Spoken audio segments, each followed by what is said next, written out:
Without any further ado, here's the next 10 movies in my quest to watch 366 movies in 2020. Let's go.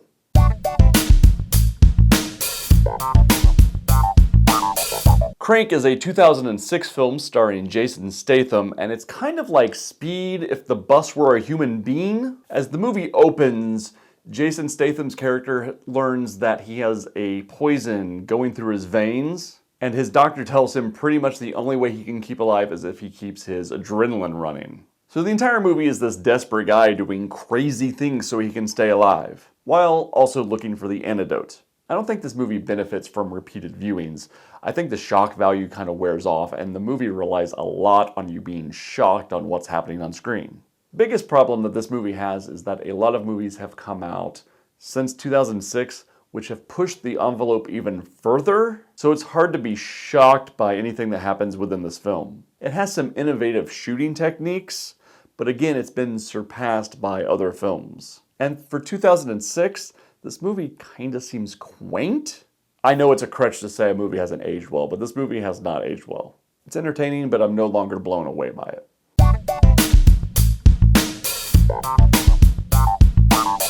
True Grit is a 2010 Western directed and written by Joel and Ethan Coen. And I have a confession to make. I don't necessarily like Westerns. It's weird for me to have a genre bias like that, but I don't know. I've just never gotten into them all that much. But I will go out of my way to watch a Coen Brothers film, so it was weird that I didn't see this one until now. But wow, was I blown away by this movie. This movie simultaneously feels like a genre picture, like a Western, but also feels like a Coen Brothers movie, if that's a genre. Something about the Coens' writing means that they can kind of be chameleons and kind of put their writing into any genre, and it just kind of works. And it works really well here. I really enjoyed the script. I really enjoy how it was brought to life by the actors. Jeff Bridges really knows how to bring the Coen Brothers script to life, and Matt Damon's a really good counterweight to him. Josh Brolin must have the best agent in Hollywood because he's in the movie maybe 3 minutes, name above title. And Hailee Steinfeld is not an actress that has blown me away to this point in her career, but I should have seen this movie at the first of her career because she's really good in it. She goes toe-to-toe with Jeff Bridges' character a lot, and she holds her own. Her performance is really good, Bridges is really good, Damon's really good. It's a really entertaining Western. And it's a genre I don't like very much, so I was kind of blown away and really enjoyed this movie.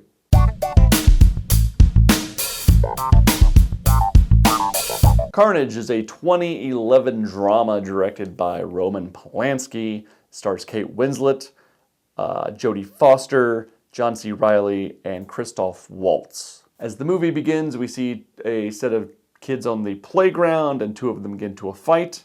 And those 4 actors are the parents of these 2 children coming to some sort of agreement about what happened.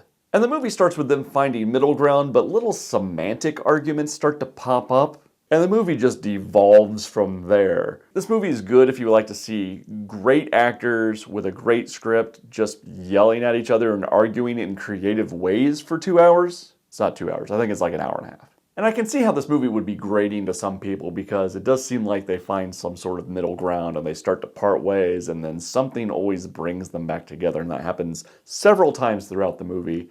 And if that sort of like, oh, you were almost there tension gets to you, I can see how this movie could be grating. But the movie really hinges on its lead performances, and all 4 leads are great in this movie. They really bring the script to life well. Especially John C. Reilly. He's kind of made his entire career on being likable, and he's kind of likable in a bad way here. And it was fun to watch these characters kind of not just be husband and wife versus husband and wife, but also kind of split up on different points and agree with each other in different ways. I really enjoyed it.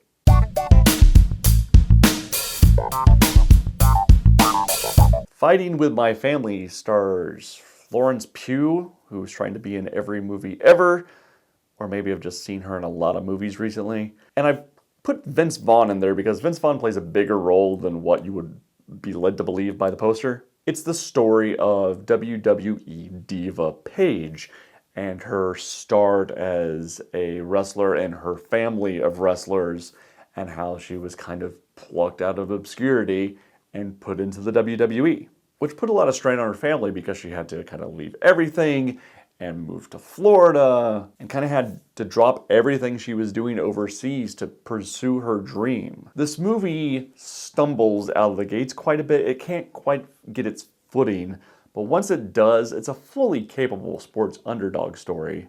But it's not a sports underdog story that treads any new ground. It hits the familiar beats. There's no surprises here. But it's hard not to get caught up when the music swells and the underdog does good. It's hard not to get caught up in a movie like this. I don't know, it's the Rudy factor, I guess.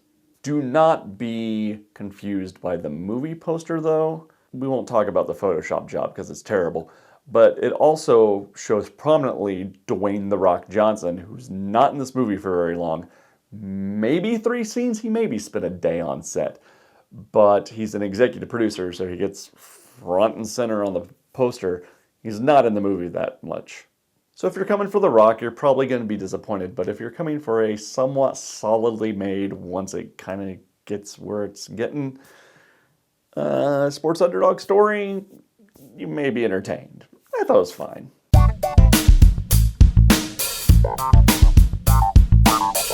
Won't You Be My Neighbor? Hello, neighbor. It seems like every time something bad happens in the world that quote from Fred Rogers about looking for the helpers always kind of comes to the surface. And with that quote and others, Fred Rogers is kind of having a resurgence, and this was the documentary that kind of just unleashed Fred Rogers fever again. I said in my review for Dead Man's Line that I really enjoy documentaries that have the ability to show you what they're telling you. And this movie was able to do that. They had access to a lot of the film footage, the behind-the-scenes footage of the making of Mr. Rogers' Neighborhood, and had access to a lot of the cast, crew, and family members that knew Fred and were able to kind of bring him to life through this documentary. This is a solidly made film. It's really entertaining, it's really informative, it paints a picture of a guy who just wanted to make the world just a little bit better each day, and I dug this movie.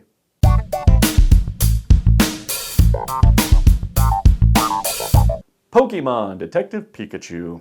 As the movie begins, we're introduced to the Pokemon world that you may know, where there's people who catch Pokemon and they're kind of pets. And then we're moved into a world where Pokemon and humans are on equal footing. They hold jobs just like you and I.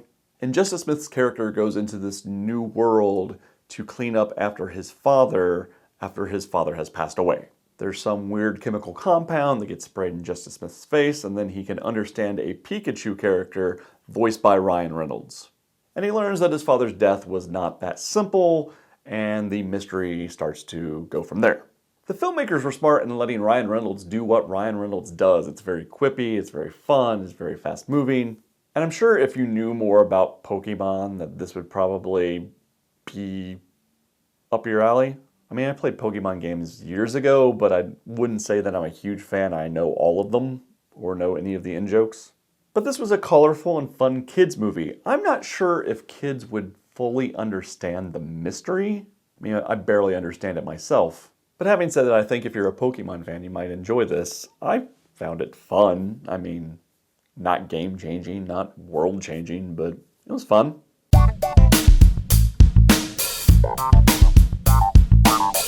The Inventor, Out for Blood in Silicon Valley is a 2019 documentary film produced for HBO. It's the story of Elizabeth Holmes, who is this outside-of-the-box kind of thinker and an inventor.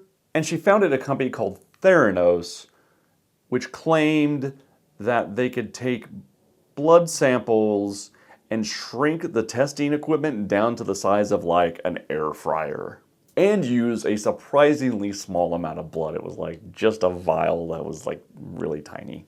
And of course, everybody that came to work for Theranos said this is impossible and told her this is impossible, but she wouldn't take no for an answer.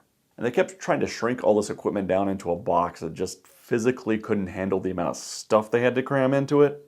As time passed and they weren't making progress on the box, they tried to start making money off of doing the tests anyway. But they were doing these tests with commercially available equipment from companies like Siemens. But they weren't telling their customers this, nor were they telling their investors, nor were they telling the drugstores that were housing their products, which is kind of illegal, especially if the FDA doesn't know about it, and they didn't.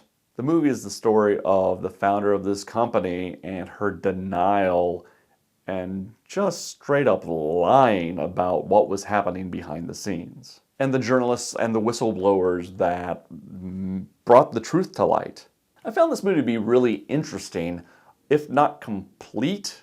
I think the story is still kind of relatively current events, so the fallout is still playing out in real life. So the film found a good stopping point, but it just feels like there's more to the story. So maybe we'll get a second part, but I like the documentary even though it feels incomplete.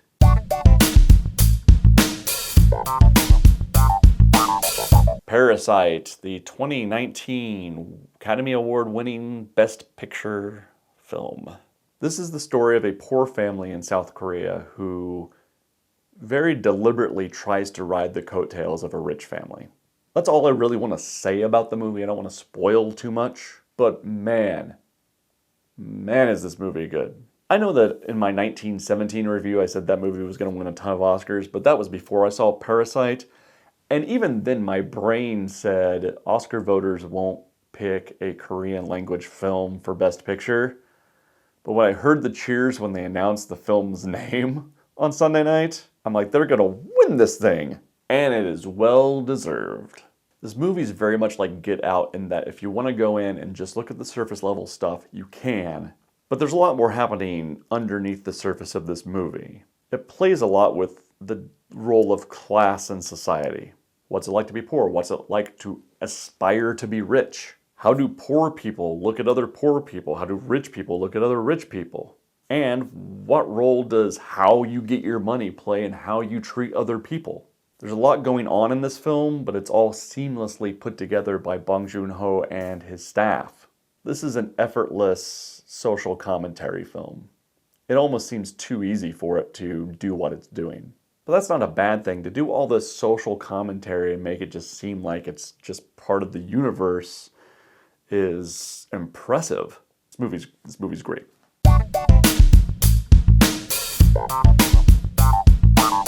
And now a movie that was not so good. A Simple Favor is directed by Paul Feig of Ghostbusters fame. Not the old Ghostbusters, the new Ghostbusters. And Feig kind of always seemed like a low-rent Judd Apatow for me. He kind of came on the tail end of Apatow's reign of comedy.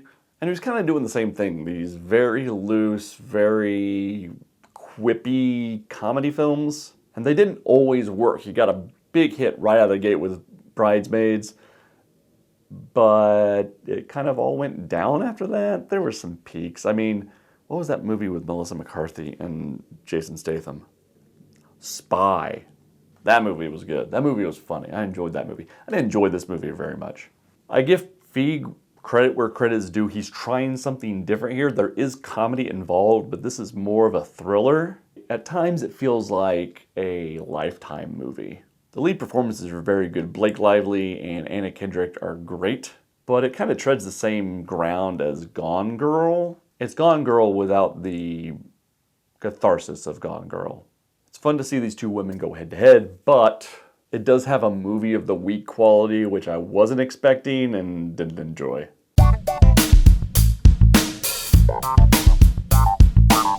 Finally, Once Upon a Time in Hollywood, Quentin Tarantino's Oscar-nominated film. Leonardo DiCaprio plays an aging film star, and Brad Pitt is his stuntman. And the film is about their trials trying to come to grips with the end of an era, their era of being stars in Hollywood.